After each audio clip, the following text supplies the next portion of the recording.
যারা হাদিস অস্বীকার করে, কোন কিতাবের কত নম্বর হাদিস? মুসলিম শরীফের 3004 নম্বর হাদিস। তাদের বক্তব্য হলো লিখিত হাদিস মানা যাবে না। এখন মুসলিম শরীফের 3004 নম্বর হাদিসের ওই জায়গায় হাদিসটা কি বাতাসে ভাসতেছে না লেখা? তো লেখা হাদিস দিয়ে তো তারাও দলিল দিল। 3004 নম্বর হাদিস মুসলিম শরীফের। মোট হাদিস সংখ্যা হবে 3033টা।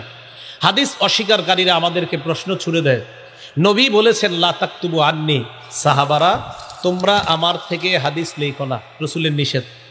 ফাইন্নাহু মান কাতাবা আন্নি, আমার থেকে যারা হাদিস লিখেছে ফালয়ামহু, সে যেন হাদিস মুছে দেয়।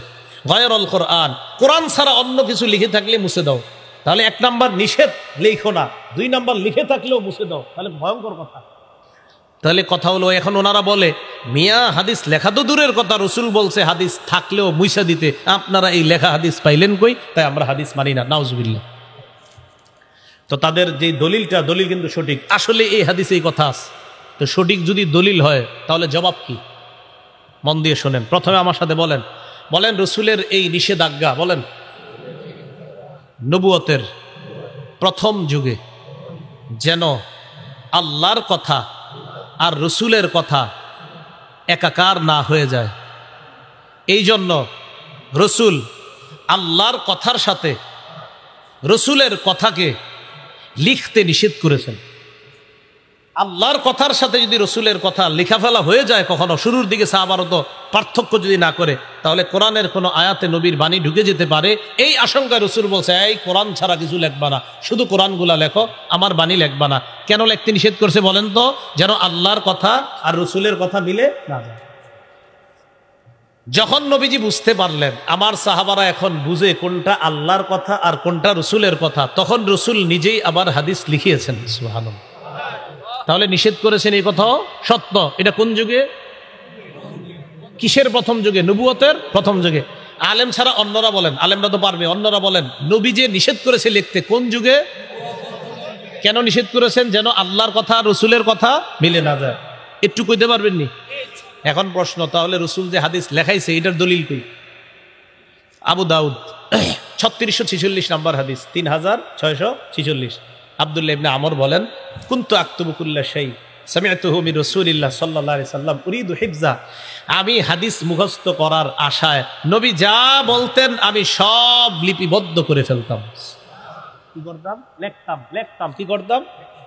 রসুল না লিখতে নিষেধ করেছে, যে লিখতেছে, আমি সব লিখতাম রসুল যা বলতেন।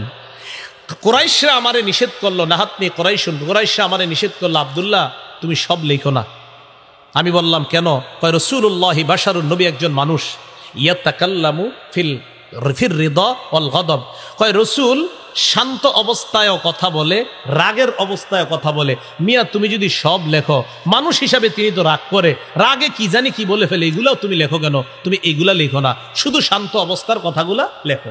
আচ্ছা, রাগে আমাদের উল্টাপাল্টা বের হয় কিনা? বের হয়। তো কুরাইশা বললেন তুমি শুধু রসুলের শান্ত অবস্থার কথাগুলা লেখো, রাগের কথাগুলা লেখো না। আব্দুল্লাহ ইবনে আমর বলেন, কি বলেন দেখেন, সারা জীবন মনে রাখবেন।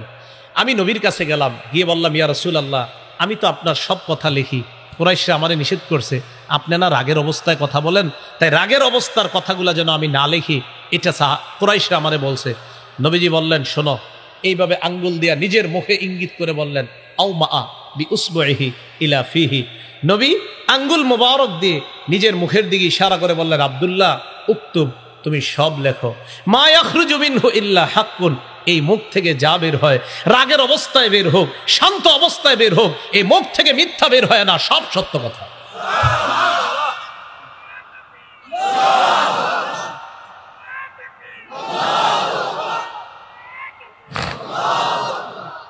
তুমি রাগের অবস্থায় বলি আর শান্ত অবস্থায় বলি, তুমি সব লেখো, এ মুখ থেকে কখনো উল্টা বের হয় না। আমার রসুল রাগেও কিছু বললে সেটাও সত্য কথা। এখন বলেন তো রসুল কি বলছে? তুমি সব লেখা না নিষেধ? কি বলছে? সব তো লেখা না নিষেধ? কোন যুগে? হ্যাঁ, যখন বুঝে আসছে কোরআন সুন্নাহর পার্থক্য, রসুল নিজেই বললেন তুমি সব লেখো। সুবহানাল্লাহ। তাহলে লিখতে নিষেধ করেছেন, এটাও সঠিক, লিখিয়েছেন, এটাও সঠিক। সহিহ বুখারী 2434 নম্বর হাদিসটা শুনেন।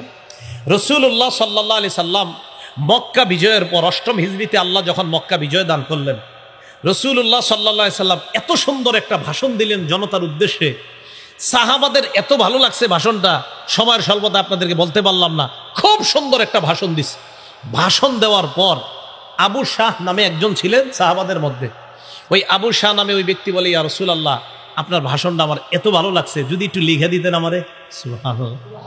নবীজি কয়, লিখে দিলে ভালো হয়। কাহা সাহাবাদেরকে বললেন, সাহাবারা উক্তুবু লি আবি শাহ, এই আবু শাহকে আমার পুরা ভাষণটা লিপিবদ্ধ করে দাও, লিখে দাও।